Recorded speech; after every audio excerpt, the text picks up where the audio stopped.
اب ذرا میری ایک بات کو توجہ سے سننا، میں بات مکمل کرنے لگا ہوں۔ ماں کے اندر اللہ نے شفقت رکھی ہوتی ہے، محبت رکھی ہوتی ہے۔ بچے بدتمیزی کر لیں، بے ادبی کر لیں، ماں کا دل دکھا دیں، ماں پریشان ہو جائے گی، رو لے گی، بد دعا نہیں دے گی۔ بیٹے کو بد دعا کبھی نہیں دے گی۔ کیوں؟ اس محبت کی وجہ سے، اس محبت کی وجہ سے جو ماں کے دل میں ہے۔ اس کا دل ہی نہیں چاہتا کہ وہ بد دعا دے، اور اگر کوئی اس کے سامنے اس کے بچے کو بد دعا دے تو ماں سن کے برداشت نہیں کرے گی، خود ناراض ہے، خود خفا ہے، مگر بچے کی بد دعا برداشت نہیں کر سکے گی، کہے گی آپ نے میرے بیٹے کو بد دعا دی ہی کیوں؟ کیا ایسے ہی دستور ہے نا؟ اگر ایسا دستور ہے تو ذرا توجہ سے سنیے۔ حدیث پاک میں آتا ہے کہ نبی علیہ الصلوۃ والسلام ممبر سے نیچے تشریف لا رہے تھے، آپ نے آمین کہی۔ میں پوری حدیث پاک کا تھوڑا سا حصہ جو مضمون سے متعلق ہے وہ عرض کر رہا ہوں۔ صحابہ کرام نے پوچھا، اے اللہ کے نبی آج آپ نے یہ کیا فرمایا؟ تو فرمایا جب میں نے قدم رکھا تو جبرائیل امین میرے پاس آئے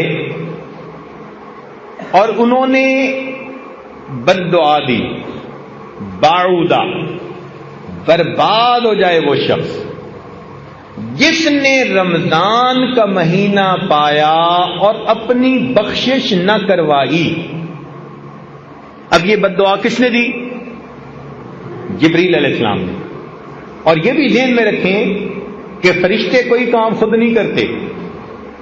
قرآن مجید میں ہے لا یعصون اللہ ما امرہم ویفعلون ما یؤمرون، کوئی کام خود نہیں کرتے، وہی کرتے ہیں جو پروردگار کا حکم ہوتا ہے۔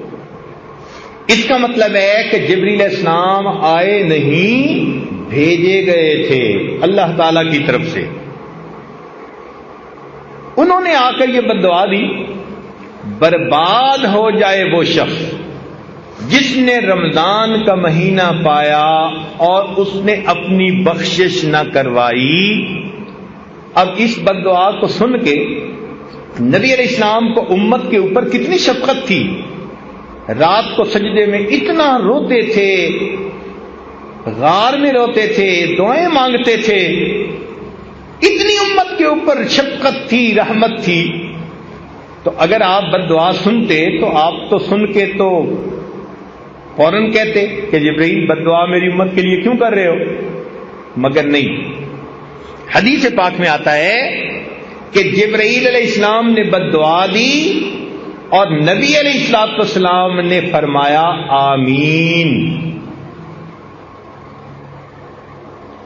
اب ذرا سمجھیے گا کہ اتنا تو رمضان میں غافل بندہ غفلت کا ارتکاب کرتا ہے کہ اللہ تعالیٰ نے بخشش کی انتہا کر دی۔ میرے بندے، میں شیطانوں کو بدوا رہا ہوں، میں تمہارے لیے پرندوں کو، مچھلیوں کو دعاؤں پہ لگا رہا ہوں، اور میں تمہیں اختیار دے رہا ہوں، جو روزہ رکھ کے مانگو گے میں تمہیں دوں گا۔ پھر بھی اگر تم میری طرف متوجہ نہیں ہوتے تو اس کا مطلب ہے تم بدبخت ہو پرلے درجے کے، پھر تمہاری بدبختی میں کوئی شک نہیں۔ اب جبرائیل علیہ السلام نے آ کے کہہ دیا برباد ہو جائے وہ شخص جس نے رمضان کا مہینہ پایا اور اپنی مغفرت نہ کروائی۔ اور اللہ کے محبوب صلی اللہ علیہ وسلم نے آمین کہہ کر اس پر سٹیمپ کر دی، مہر لگا دی۔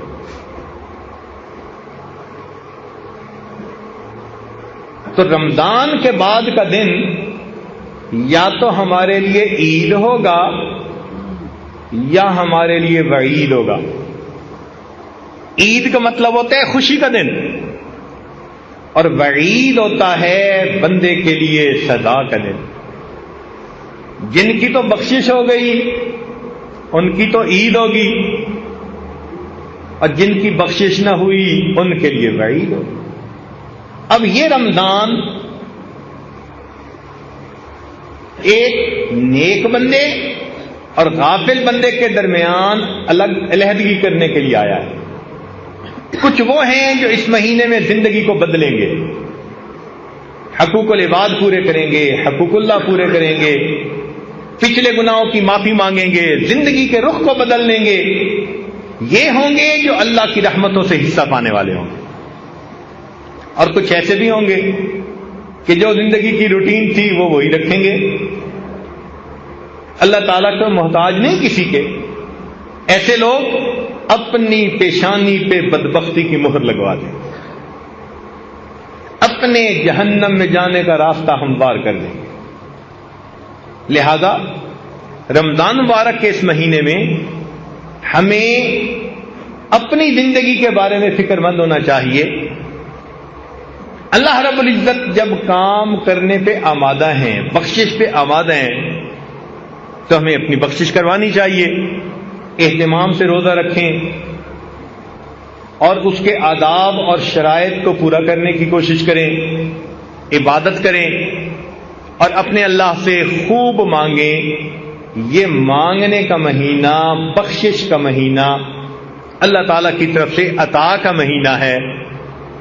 آپ نے دیکھا ہوگا کہ دنیا میں سیل لگ جاتی ہے، جوتوں کی سیل، کپڑے کی سیل، فلاں چیز کی سیل،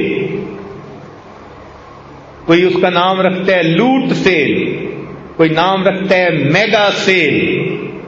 یہ سیل کیا بلا ہے بھائی؟ کہ جب مال نکالنا ہو نا، کہ جی ہم اپنا مال نکالنا چاہتے ہیں پچھلے سیزن کا، سیل لگا دی، بڑی قیمتی چیزیں تھوڑی سی قیمت پہ نکال دیتے، کہتے ہیں اٹھا کے لے جاؤ لے جاؤ۔ قرآن و حدیث کا مطالعہ کیا جائے تو محترم جماعت یوں محسوس ہوتا ہے اللہ رب العزت رمضان المبارک میں جنت کی سیل لگا دیتے ہیں۔ میرے بندو، تم میں سے جو چاہتا ہے جہنم سے بچنا اور جنت میں الاٹمنٹ کروانا، اس کے لیے کام آسان کر آؤ ہمارے در سے پاتے جاؤ پاتے۔ اب اس وقت میں بھی ہم اگر اللہ تعالیٰ سے یہ نعمت نہ پا سکیں تو یہ تو ہماری اپنی کم قسمتی ہوگی۔ اس لیے وقت کی اہمیت کا اندازہ لگائیے۔ کتنے لوگ تھے جو پچھلے رمضان میں زندہ تھے، آج وہ یہاں موجود نہیں، اور کتنے جو اس رمضان میں ہوں گے آئندہ رمضان میں نہیں ہوں گے۔ کیا پتہ ہماری زندگی کا آخری رمضان ہو۔ اس میں ڈٹ کے محنت کر لیجئے، اپنے رب کو منا لیجئے، اپنے گناہوں کو بخشوا لیجئے۔ دفتروں میں ہم نے دیکھا کہ جب افسر اچھے موڈ میں ہوتے ہیں نا تو پھر کلرک بادشاہ ایک فائل نکلوانے کے بجائے 10 فائلیں نکلوا لیتے ہیں، کہتے ہیں جی آج افسر ذرا خوش نظر آتا ہے۔ تو مالک الملک رمضان المبارک میں اس مہینے میں اپنے بندوں سے خوش ہوتے ہیں، روزہ دار بندوں سے بہت خوش ہوتے ہیں۔ اپنی زندگی کے مسائل اپنے رب کے سامنے پیش کر لیجئے، اپنے رب سے اچھے فیصلے کروا لیجئے۔ ہمیں اللہ نے ایک موقع اور عطا فرما دیا، اس وقت کو ضائع نہ کیجئے، کبھی بھی اس کو ضائع نہ کیجئے۔ اس کو وہی ضائع کرے گا الا محروم، حدیث پاک میں آتے ہیں جو یقیناً محروم ہوگا نا رمضان کی برکتوں سے، وہی محروم ہے۔